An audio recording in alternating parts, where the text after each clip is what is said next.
Hello guys, welcome to another video of stock market. Friends, आज इस video में हम लोग एक ऐसे कंपनी के बारे में बात करेंगे जो हाई एंड कंप्यूटिंग सॉल्यूशंस वगैरह प्रोवाइड करती है और ये एक मेन लाइन आईपीओ जो कि आज के दिन ओपन होने जा रहा है, जिसका हम लोग कंप्लीट एनालिसिस करेंगे। कंपनी का फिनेंशियल कंडीशन क्या चल रहा है, बिजनेस मॉडल क्या है, प्रॉस कॉन्स क्या है, स्ट्रेंथ कंपनी का क्या है, इसका नेगेटिव पॉइंट क्या है, प्राइस बैंड वगैरह सब कुछ। इसके गाइस अगर देखा जाए तो इसका ओपन होने से पहले ही इसके जीएमपी में एक बहुत बड़ा जंप देखने को मिला है, जो कि आज इस वीडियो में हम लोग इस चीज़ को डिस्कस करेंगे। चलिए फ्रेंड्स, वीडियो स्टार्ट करते हैं। तो गाइज, मैं जिस कंपनी के बारे में बात कर रहा हूँ उसका पूरा नाम है नेटवेव टेक्नोलॉजीज इंडिया लिमिटेड, जो कि आज के दिन 17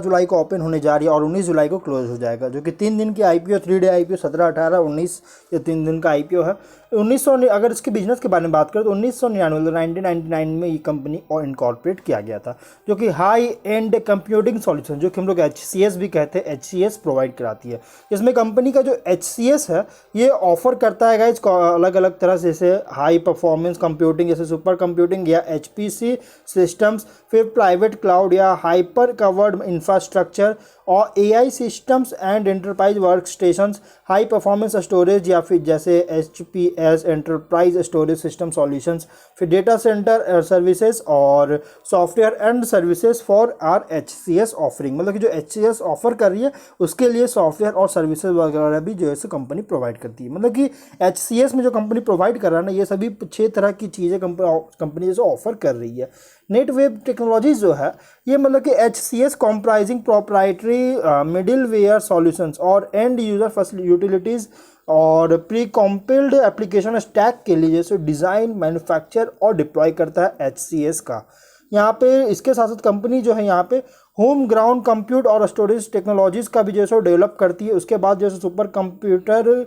कंप्यूटिंग इंफ्रास्ट्रक्चर को जो है सो डिप्लॉय करता है, जिससे कंप्यूटेशनल डिमांड्स जो है बिजनेस, अकेडमिया और रिसर्च ऑर्गेनाइजेशंस के लिए, खासकर इंडिया की नेशनल कंप्यूटिंग मिशन में जो है सो यहाँ पे जो डिमांड्स होता है ना, कंप्यूटेशनल का जो राइज हो रहा है, मतलब कि बढ़ता जा रहा है, इसके लिए इसको ये कंपनी जो मीट कर रही है, फुलफिल कर रहा है। और इसके 2 कंपनीज़ का जो सुपर कंप्यूटर्स है उसमें से 2 जो है सो ऑलरेडी लिस्टेड है 10 times world top 500 super computers में जो है सो लिस्टेड है, और वो भी 10 बार जो है सो लिस्टेड हो चुका है इसके 2 सुपर कंप्यूटर्स। और इसका 28 फरवरी 2023 के डेटा के अकॉर्डिंग कंपनी ने यहाँ पे देखिए लगभग 300 से भी ज़्यादा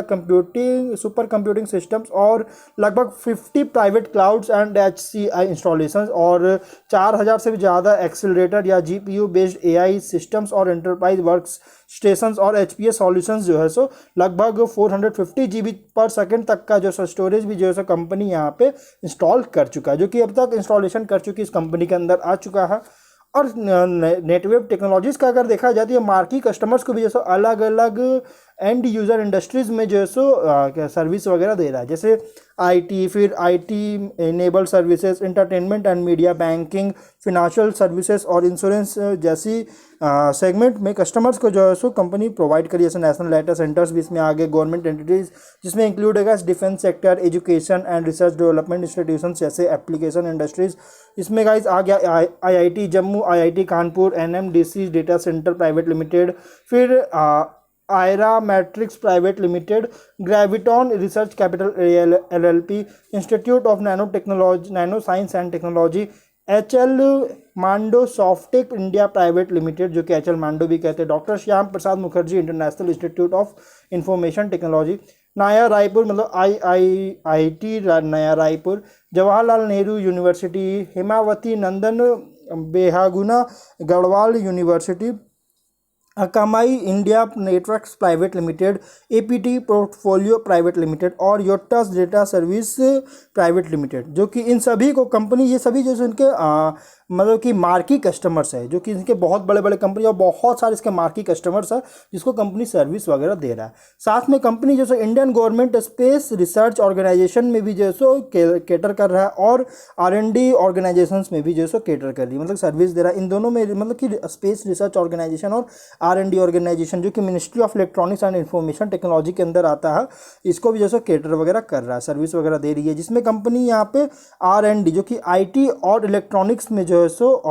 यहाँ पे जो है सो R&D जो है सो यहाँ पर रिसर्च एंड डेवलपमेंट में भी जो है सो इन्वॉल्व है ये कंपनी। और इसमें गाइज जिसमें इंक्लूड है गाइज सुपर कंप्यूटिंग में इंक्लूड है, जिसमें एसोसिएट एरियाज जो है जैसे सुपर कंप्यूटिंग उसमें भी जो है इंक्लूड कंपनी कर रही है। तो कंपनी का बिजनेस देखा जाए तो बहुत ही स्ट्रॉन्ग इसका बिजनेस देखने को मिल रहा है। अगर हम इसके डिटेल्स की बात करें तो 17 जुलाई को ओपन हो रहा है, आज के दिन 19 जुलाई को क्लोज कर दिया जाएगा। ₹2 का फेस वैल्यू 475 to 500 रुपीज़ पर शेयर की प्राइस बैंड रखी गई है और 30 शेयर्स की लॉट साइज है। तो 631 करोड़ का इशू साइज, जिसमें से 206 करोड़ का ऑफ फ्रेश इशू और 425 करोड़ का ऑफर फॉर सेल लाया गया। देखिए गाइस, इस कंपनी को हाल ही में मतलब 31 मई 2023 में कंपनी को जो है 90 करोड़ से भी ज़्यादा एक नया ऑर्डर बुक मिला है, जो कि कंपनी के लिए एक बहुत बड़ा सपोर्टिव है। यहाँ पे एक स्पेशल केस है एम्प्लॉय डिस्काउंट 25 रुपीज़ पर इक्विटी शेयर का। Book build issue I NSE BSE दोनों में लिस्टेड होने जा रही है और लिस्टिंग का डेट रखा गया 27 जुलाई का। अमाउंट 15,000 रुपीज़ का मिनिमम अमाउंट पे करना होगा। रिजर्वेशन की बात करें तो QIB को 50%, HNI को 15% और रिटेल को 35% का ऑफर दिया गया है। कंपनी के प्रोमोटर है guys mister Sanjay Lodha, mister Naveen Lodha, mister Vivek Lodha और मिस्टर नीरज लोधा इस कंपनी के प्रोमोटर्स है। प्री इशू होल्डिंग 97.8% का है, पोस्ट इशू 75.45% की होल्डिंग्स देखने को मिल जाएगी। यहाँ फिनेंशियल अगर देखा जाए तो 20 में 50 करोड़ का एसेट्स, 157 करोड़ का रेवेन्यू, 3 करोड़ का प्रॉफिट है। 21 में 110 करोड़ का एसेट्स, 144 करोड़ का रेवेन्यू, 8 करोड़ का प्रॉफिट। 22 में 148 करोड़ का एसेट्स, 247 करोड़ का रेवेन्यू और 22 करोड़ का प्रॉफिट है। 23 में 265 करोड़ का एसेट्स, 445 करोड़ का रेवेन्यू और 46.9 करोड़ का प्रॉफिट है और डेट है 35 करोड़ का। तो यहाँ पे गाइस डेट लगभग उतना कुछ खास नहीं है, लेकिन यहाँ पे कंपनी का फिनेंशियल देखिएगा गाइस तो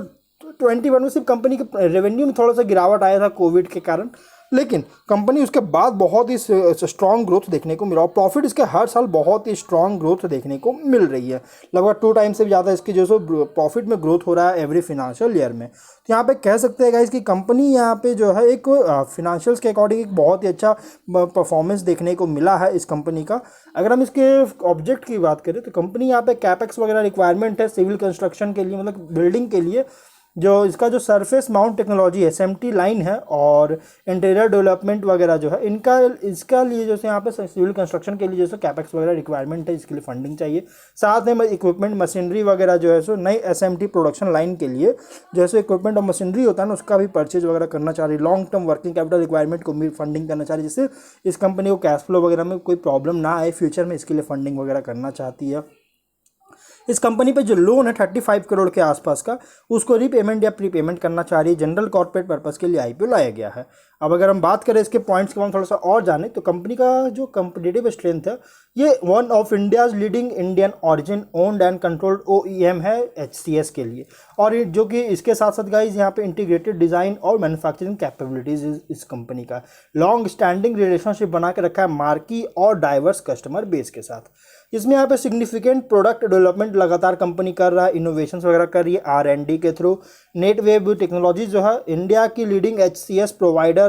है और कंपनी है जो कि ऑपरेट कर रहा है लगातार यहाँ पे जो सो टेक्नोलॉजिकली एडवांस्ड एनर्जी इंडस्ट्री, जो कि हाई एंट्री बैरियर्स है। मतलब कि इसमें अब जो एंट्री लेना था किसी भी कंपनी को बहुत ज़्यादा बैरियर्स वगैरह आते हैं, बहुत सारा रूल्स एंड रेगुलेशंस वगैरह लगाया जाता है। इसमें ये कंपनी जो one of the leading HCS provider है, जो कि लगातार जो है सो इवॉल्व वगैरह कर रहा है। Experienced board and senior management है। ट्रैक रिकॉर्ड भी इसका बहुत ही स्ट्रॉन्ग देखने को मिला है फिनेंशियल परफॉर्मेंस में और कंसिस्टेंट ग्रोथ देखने को मिल रहा है। बस यहाँ पे 21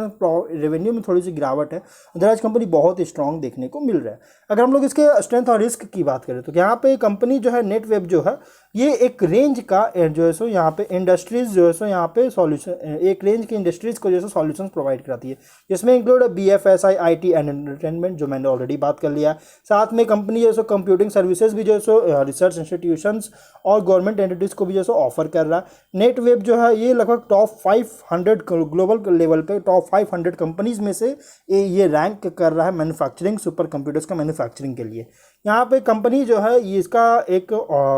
कंपनी जैसे मतलब कि ओरिजिनल इक्विपमेंट मैन्युफैक्चरर्स में जो सो एक है जो कि बहुत ज़्यादा एलिजिबल है, जो कि गवर्नमेंट ऑफ इंडिया की जो IT हार्डवेयर PLI स्कीम है उसके लिए, जिसमें यहाँ पे guys production linked incentives PLI जो सो यूज़ करके कंपनी जो है यहाँ पे बहुत सारे सर्वर को जो मैन्युफैक्चरिंग जो है कर रही है, अपने अंदर ले चुका है, जो कि अलाउ करती है। नेटवेब जो है सो ये भी एक एलिजिबल है टेलीकॉम और नेटवर्किंग PLI स्कीम्स में भी जो सो एलिजिबल है, जिसके कारण गाइस कंपनी को जो है यहाँ पे नेटवर्किंग और टेलीकॉम मैन्युफैक्चरिंग में भी अलाउ कर रहा है, और साथ में कॉम्पिटिटिव एज को जो सो यहाँ पे दे रही है। और साथ में इसका जो कस्टमर बेस है जिसमें गाइज इंक्लूडेड डोमेस्टिक और एमएनसीज, मतलब India as well as EMEA, मतलब कि एमएनसीज कंपनी और डोमेस्टिक कंपनीज को भी जैसे कंपनी के जैसे कस्टमर बेस है। लेकिन इसमें रिस्क भी है। रिस्क क्या है, तो इसका जो कंपनी है जो बहुत ज़्यादा डिपेंडेंट है इसके टॉप 10 क्लाइंट्स पे, और इसके जो रेवेन्यू जो जनरेट हो रहा है ना, उसमें जो प्रोडक्ट जो ऑफर कर रहा है, कुछ प्रोडक्ट ही ऑफर कर रही है जिससे इसका मेजर रेवेन्यू जनरेट हो रहा है, जिसकी वजह से गाइज ये कॉन्सेंट्रेशन जो है ये बहुत ज़्यादा इम्पैक्ट पड़ सकता है इसके, अगर क्लाइंट्स और डिमांड का अगर कोई चेंजेस आता है तो गाइस इसके वजह से कंपनी को बहुत बड़ा इम्पैक्ट पड़ सकता है, क्योंकि कंपनी का कुछ ही प्रोडक्ट्स बहुत जो है सो ऑफर कर रहा है इन टॉप 10 क्लाइंट्स को, मतलब सब प्रोडक्ट ऑफर नहीं करे, और अगर क्लाइंट्स के जो डिमांड वगैरह अगर वो चेंज आते हैं गाइस तो बहुत ज़्यादा प्रॉब्लम हो सकती है। लार्ज इसका कंपनी का जो ऑर्डर मिलता है ना, लार्ज शेयर का ऑर्डर मिलता है इसके गवर्नमेंट और गवर्नमेंट रिलेटेड एंटिटीज के द्वारा, जैसे टेंडर के थ्रू। और अगर ये टेंडर वगैरह इस कंपनी को फ्यूचर में अगर टेंडर वगैरह इस कंपनी को नहीं मिलता, टेंडर या फिर कॉन्ट्रैक्ट वगैरह नहीं मिलता, और ये बीड वगैरह में अचीव करने में फेलियर होते हैं गाइस, तो इसके प्रॉफिट पे बहुत ज़्यादा इम्पैक्ट पड़ सकता है। इसके बाद कंपनी का कैश फ्लो भी जो हो रहा है ऑपरेटिंग एक्टिविटीज़ से, ये भी रिसेंटली निगेटिव में देखने को मिला, जो मैं आपको भी फिनेंशियल दिखाता हूँ। तो देख सकते हैं गाइस यहाँ पे निगेटिव में इसके फिनेंशियल देखने को मिला था, जो कि 21 के फिनेंशियल ईयर में देख सकते हैं 98 करोड़ का यहाँ पे यूज किया गया था ऑपरेटिंग एक्टिविटीज़ में, जो कि निगेटिव में देखने को मिला था। लेकिन उसके बाद कंपनी जो सब पॉजिटिव में देखने को मिल रहा है, और इसी चीज़ को फुलफिल करने के लिए फ्यूचर में इस तरह की शॉर्टेज वगैरह ना हो, इसके लिए कंपनी जो है सो एक वर्किंग कैपिटल, मतलब कि इसका एक जो है सो ऑब्जेक्टिव है। यहाँ पे अगर देखा जाए तो कंपनी जो है जो वर्किंग कैपिटल डिमांड है वो भी बहुत ज़्यादा हाई है, और अगर ये कंपनी फंडिंग वगैरह रेज नहीं कर पाती है तो इसके वजह से गाइस इसके ऑपरेशन से बहुत ज़्यादा इंपैक्ट पड़ सकता है, मतलब कि वर्किंग कैपिटल का बहुत ज़्यादा डिमांड होता है इस सेगमेंट में, और हाईली कॉम्पिटिटिव इंडस्ट्री में भी ये ऑपरेट कर रहा है। तो यहाँ पे ओवरऑल अगर देखा जाए तो कंपनी का बिजनेस ठीक ठाक अच्छी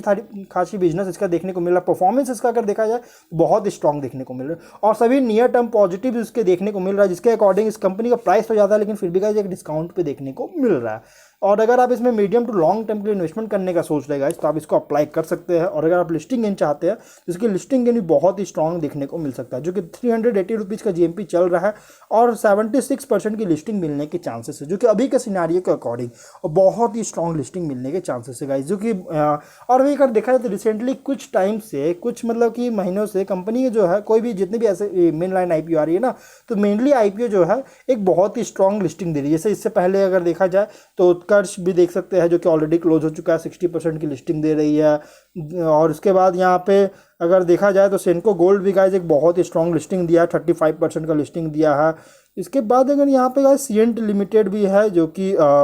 52% का लिस्टिंग दे चुकी है, और 93% का आइडिया फोर्स टेक्नोलॉजी में लिस्टिंग दे चुका है। मतलब कि इसके पहले जितने भी मतलब मेन लाइन IPO आए थे गाइस बहुत ही स्ट्रॉन्ग लिस्टिंग वगैरह दे रही थी, तो इसमें भी एक बहुत बड़ा चांसेस है कि कंपनी बहुत ही स्ट्रॉन्ग लिस्टिंग दे सकती है, मतलब कि स्ट्रॉन्ग डेब्यू कर सकती है, और इसके अकॉर्डिंग इसमें गाइस डिमांड भी बहुत ही स्ट्रॉन्ग हो सकता है, जिसकी वजह से अलॉटमेंट होने के चांसेस भी इसमें रेयर हो जाएंगे। तो गाइस अब हम लोग जो है वीडियो को यहीं पर एंड करते हैं। अगर कोई डाउट है कमेंट बॉक्स में पूछे। मिलते हैं नेक्स्ट वीडियो में, टिल देन बाय बाय।